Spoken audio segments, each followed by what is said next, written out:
Hi, we're here at the GEF Live in Washington, D.C. My name is Sarah Daggett, and I'm with Connect for Climate, and I'm here with Lauren Gisnas, who is a Norway GEF Council member and Senior Advisor at Norad, the Norwegian Agency for Development Corporation. Welcome. Hello, thank you very much. Yeah, thank you for joining us here. So we're speaking live at the GEF Council, and Lauren is the representative for Norway, Denmark, Latvia, and Lithuania.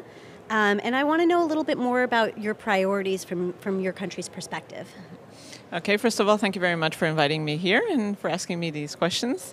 So environment and climate is a very important issue in all our development aid. It's actually what we call a cross-cutting issue. So any types of projects that we support in development aid have to have an environmental or climate aspect. They have to be screened in terms of these aspects.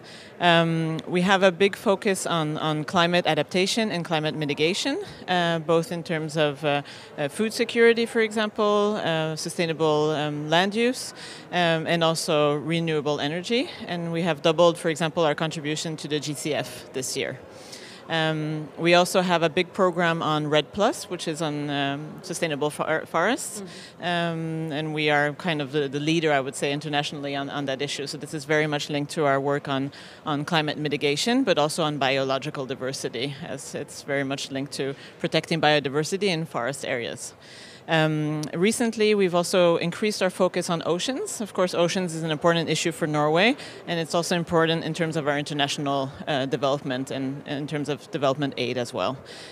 So last year, for example, we launched a new program, a development assistance program on marine litter, which is a very hot topic these days.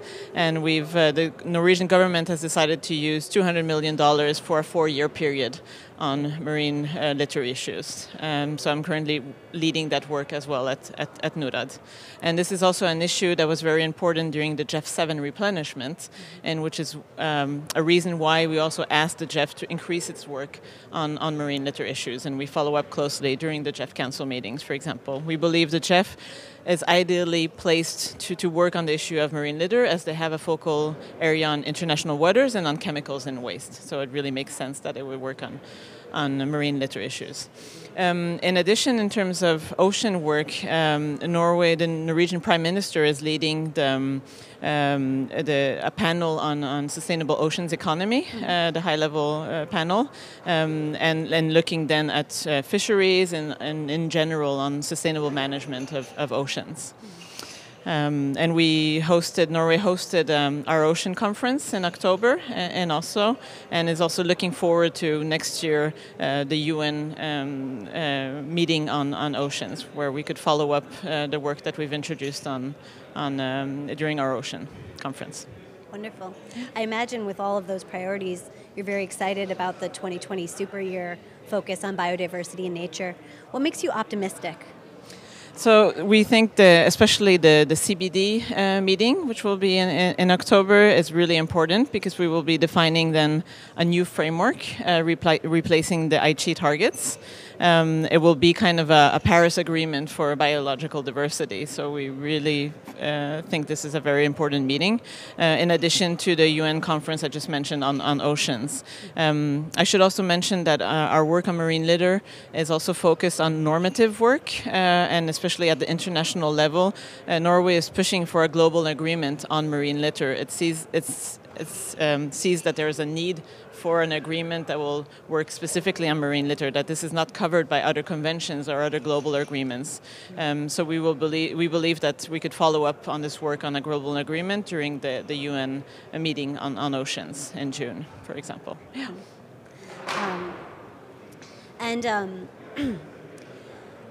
Sorry. So what about specifically about the youth voice makes you excited nowadays? We were talking a little bit before about that. I'd love to hear more about, from your perspective, what's making you excited about climate and the youth voice? Yeah, I think despite the result of the last COP in Madrid, I think we've really clearly seen in 2019 a very strong movement on the issue of climate, which is very much driven by youth, especially Greta Thunberg, as everyone knows from Sweden. And there were manifestations everywhere around the world, including in Norway, with school children striking for the climate.